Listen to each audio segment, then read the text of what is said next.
I just forgot where the camera was. I put it right there. Alright. Hello, guys and girls. We're back with another reaction. This time, we are going to be watching someone called DarkFluff. Now, I've watched this guy for a couple of years. He tells he tells the stories really well.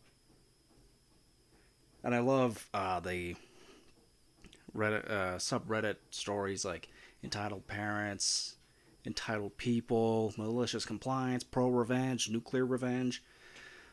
I love watching all of those on YouTube.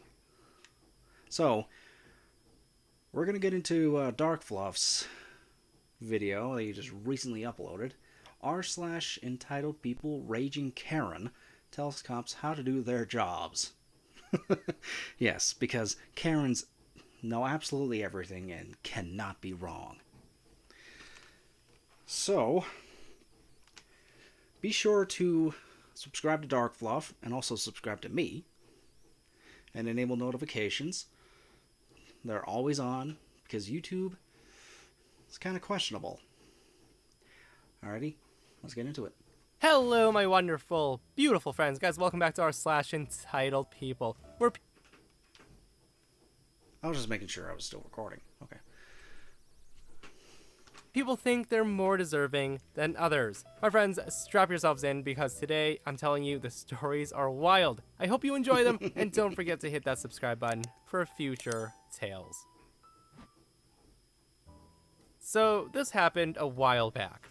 My wife and I still talk about it every once in a while, and she's on my side, as are most of our friends and family. However, when it happened, it was like World War III between us and her coworkers.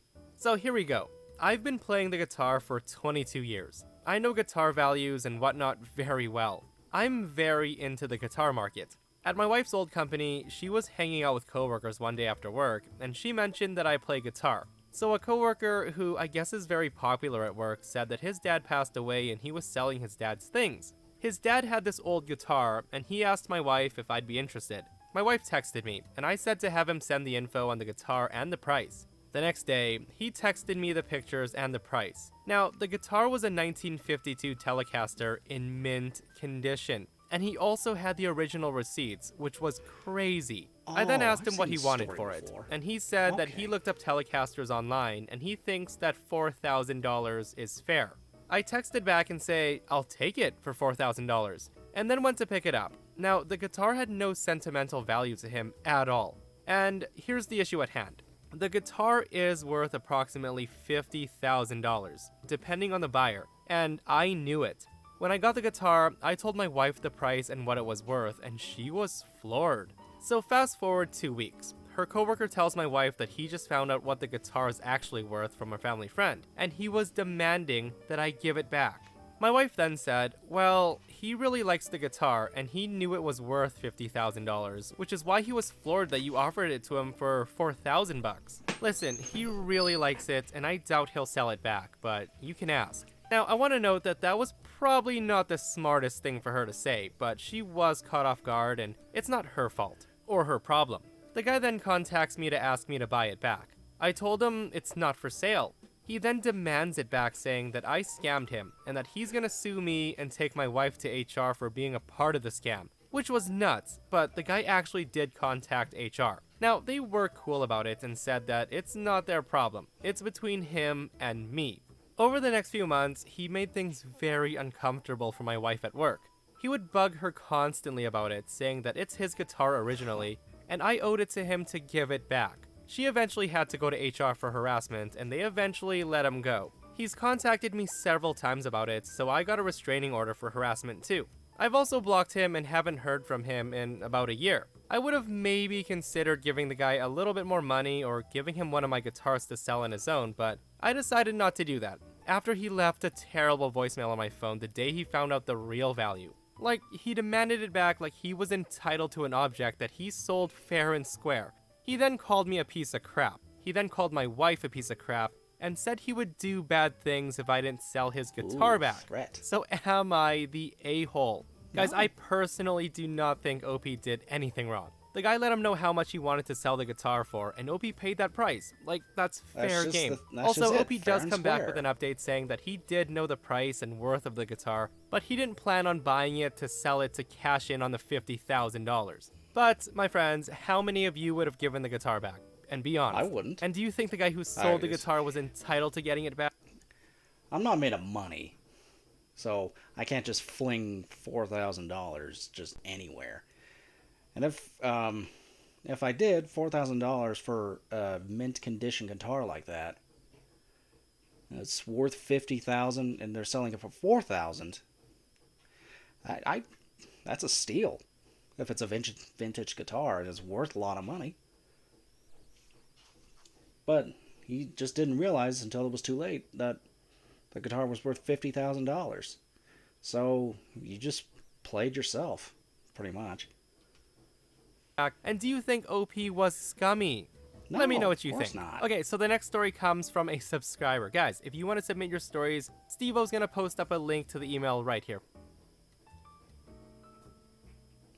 What if I could? My wife and I have run into finally been Karens able to all that travel much. abroad the last few years, and the goal of this trip was 3 weeks in Scotland and Ireland. Since we're American, and at the time we had a president that not everyone was a fan of, I mentioned to my wife that we need to be extra careful about our actions in foreign countries, as we wanted to make sure we were not taken as, quote, dumb Yanks. We carried ourselves as de facto ambassadors for the US, and treated everybody well, even to the point of being called proper Americans by the gruffest Scot you'd ever meet. Part of our journey took us to Edinburgh, where we stayed a block off the Royal Mile in a really nice hotel. Now, at this hotel, you can get ice for the room, but you had to go to the bar to get it filled, and since at the time there was a massive heat wave, we decided to get some to keep in our room for the water and evening whiskey.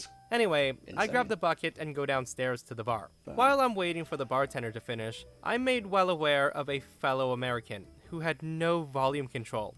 She was sitting at a table with 2 other people going over how expensive everything was, how rude everyone was, and how they should be grateful that she was spending her American dollars here. I did notice the people at the bar as well as the bartender bristle when this lady spoke. Now, the lady even went as far as to call everybody Scotty, and tried to say that since she was American, she should be treated like royalty. Ooh. At this time, though, she realized she needed to get her ice, and she waddled to the bar, giving me the stink eye as she approached. The woman then smacks the bar. She then snaps her fingers at the bartender, and she says, "Hey, Scotty, where's my Hey, ice?" Scotty, where's Now, my the bartender ice? did have to force a smile, and he said, "Let me go get your bucket." Now, at this point, she scoffed and said, "You should have had it prepped by now. I expect excellent service for what I paid the tour company for this trip." The bartender said he'd get her bucket from the back, and she again scoffed, points at my bucket and said, "You can take his. I'm in a hurry." I then looked at her and said, no. To which she replied, "You need to give me your bucket, lad. I'm an American, and you are just some foreign scum." Now at that, I shook my head and said with a thick Scottish accent, "Get your own damn bucket." So by that time, the bartender returned with her bucket, and she literally tore it out of his hands and stomped off. She then said, "You're lucky I don't complain to the manager about the service here. 5-star hotel? You're a joke." I then looked at the bartender and said in my American voice, "What a bitch." I then asked for some ice and said, "I'll be right back." I tore through the bar and out the side entrance and cut the lady off as she waddled back to the elevator.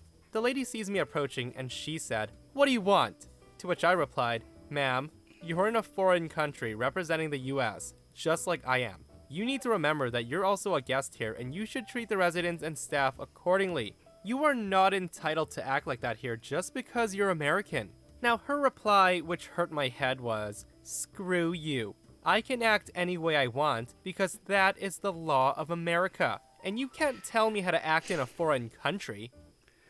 Oh, I love people like this. It just because you follow the laws of America doesn't mean those laws translate over to another country.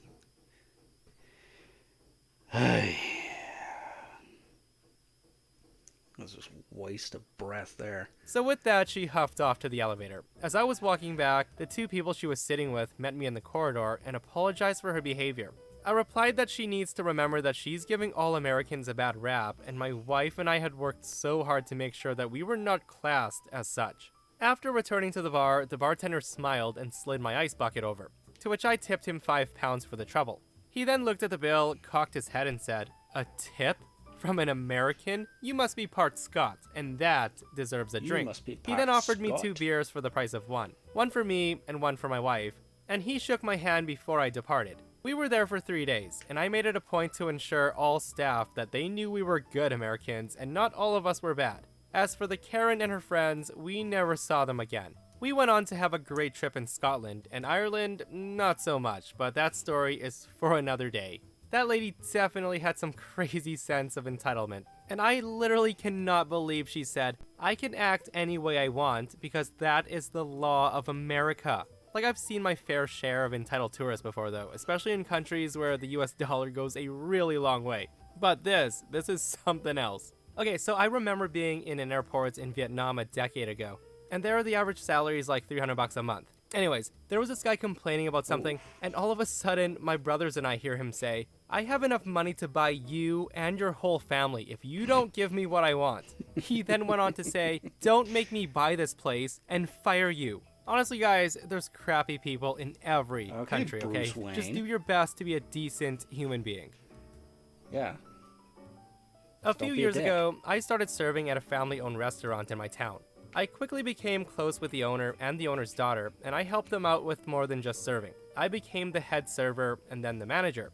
Since it was a smaller restaurant, I kept serving because I made way more money that way. We had a special every day for wine. We had a shelf filled with wine bottles. Each shelf was either 15, 25, or 50% off. It was a great deal, and typically we sold it for about $5 or $10 more than what we were paying per bottle of wine. Now, I don't know if this is well known, but a lot of restaurants upcharge their alcohol quite a bit in order to make profit, obviously. So it was a great deal for people. So one day, a lady who we'll call Karen comes in with her friends, and she immediately starts causing problems. I end up having to take over for the server who got them right after they ordered their drinks, because they were so rude to her and it was her first day of serving by herself. The lady ends up ordering one of the 25% off bottles, which ended up being around $7 more than what you can buy in the liquor store. How do I know this? Well, at the end of the meal, I can hear her talking to her friends about how she's gonna get the bottle of wine for free. Now, she knew I was right there, and could probably hear her, but I was just a server and probably dumb.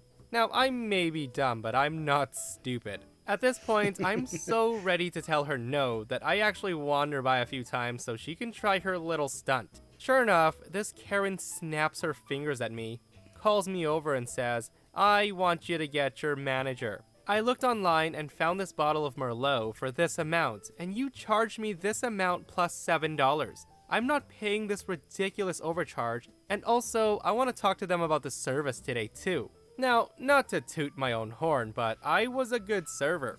There weren't many people in the restaurant at that time, so I know I didn't neglect them. The Karen looked at me with such a smug face until I smiled back at her and said, "Actually, I'm the manager." Now, I've never seen such a comical change in expression outside of a sitcom. She then says, "You are the manager?" I smiled and said, "Yeah, every restaurant's gonna..." Well, that's the reverse Uno card right there. Let me see the manager. Reverse Uno card. I am the manager. Oh, these stories are great. I charge you more for products they buy them for. That's how we make profit. I'm not going to be discounting the wine. As for issues with service, I'll be more than happy to listen to your complaints and take them into consideration for the future. AKA ignore them.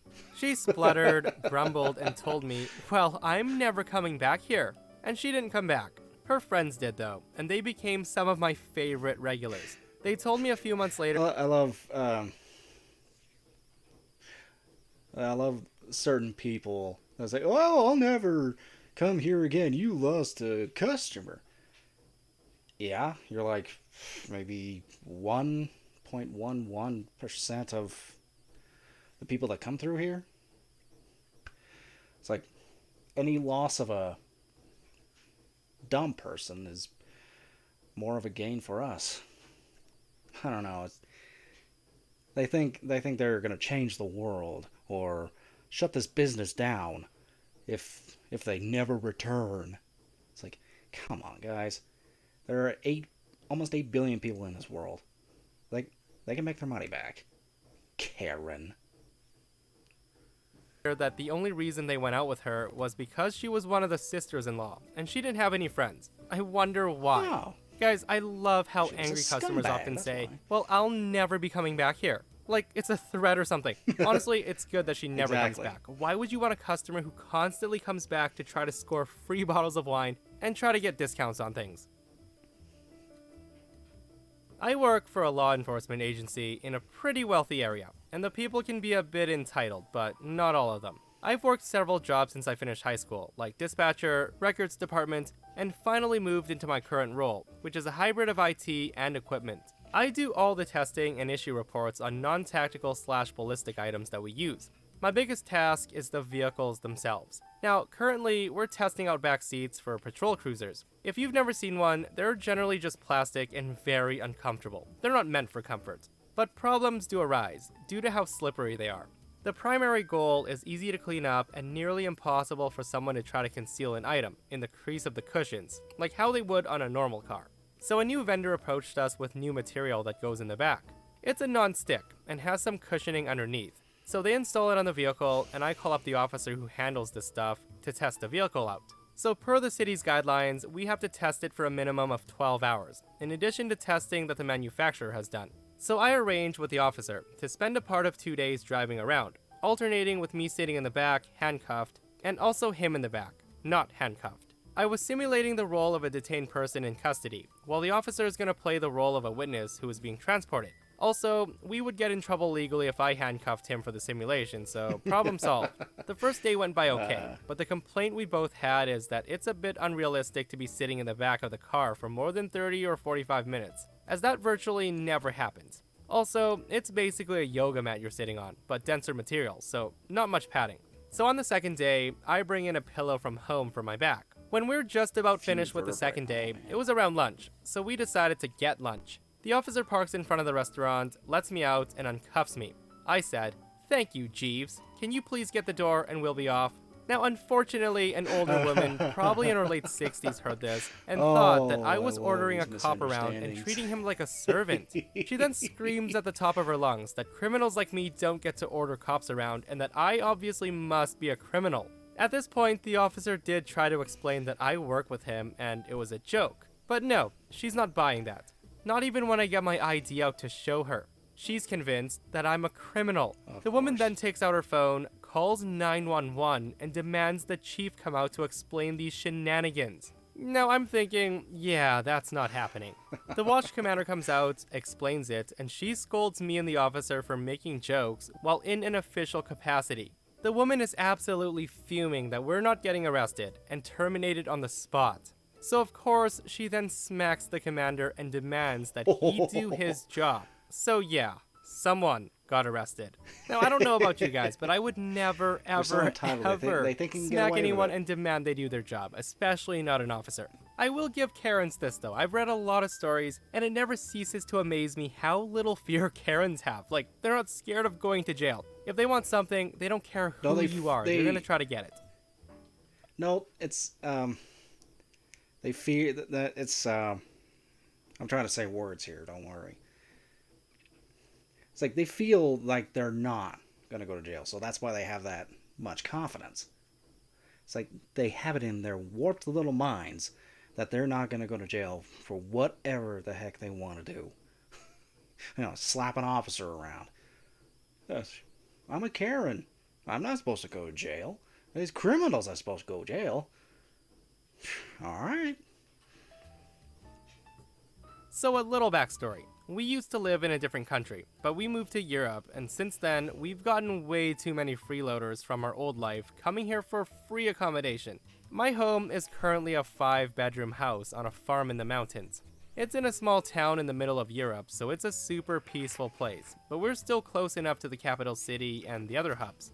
We used to live in a big city in another country and still have a lot of family and friends there. We've been here for close to 20 years now, and in those few years, we've gotten a steady stream of people coming to stay with us on the pretext, "It's so good to see you again." Now, I'm not kidding. Between June and the end of August, we'd have one group leave and another arrive. Hospitality being what it is, we've never asked these people to pay for their stay, and they've never offered. The first year was bearable, but after 3 or 4 years of this, we're over it. These freeloading leeches had other family and friends within a few hours of us, and we heard from some of these people that these freeloaders planned their European itinerary according to where they could stay and eat for free, consistently abusing our culture of hospitality. About 3 or 4 years into being a free bed and breakfast, news got back to us about how cheap we are. We're a family of 5, so when you get another entire family that comes in, that's a whole lot of other mouths to feed. Often, we would cook up a large pot of meat and vegetable stew with homemade bread or a large roast. We'd also try to take our guests to a local attraction. So imagine when the news gets back to you that we crammed their whole family into one room, gave them crappy food, and took them to boring places. There were also complaints by some that they left our house hungry. And one family went as far as to have lost a valuable piece of digital gear and accused my kids of stealing it. They later found it in the car of another friend, but didn't even bother apologizing for the accusations. Now, not all of our out-of-town guests were bad though. These were the ones who have been invited to come back. The rest have never been invited back, and if they do call, we just ask if they can make a reservation at a hotel. I'm just so sick of kicking my kids out of their rooms to accommodate these entitled friends, and then have their crap all over my house. Then have the nerve to complain that I don't offer enough food, don't have the right drinks or snacks, and that it's boring here. Needless to Yeah, that's why I wouldn't want to be like a bed and breakfast. 1, our house is not big enough, and 2, I don't like dealing with those kinds of people. Now, I don't own a firearm, but if I did, I'm not gonna say anything further. Just say, put two since and we're two no together. longer available as a free destination, we're the ones being called cheapskates by these people, who come to Europe and And I would not probably pay a go to jail. single night's accommodation I in a wouldn't wanna do hotel because they look for suckers to take them in for free. We don't care though, as long as they don't come here. Guys, I can't believe OP let this go on for 3 or 4 years. And I also can't imagine complaining when someone provides a place to stay and food for free during a vacation. And I'm sure a lot of you can relate to that as well, because a lot of us aren't that level of entitled, right? But that, my friends, brings No, us to another end of our course not. /entitled people. Guys, we survived That was a good another episode. one. If you enjoyed the stories today, do remember to hit that thumbs up. And if you missed the last episode of our /entitled people, I'll link it right here. OP's next door neighbor steals his package and then calls police when he's caught. It's such I've a seen crazy that one. story, so check it out if you haven't. And myself just and Steve-O will see you egregious. guys in the next one. We love you. That's just egregious, that level of entitlement.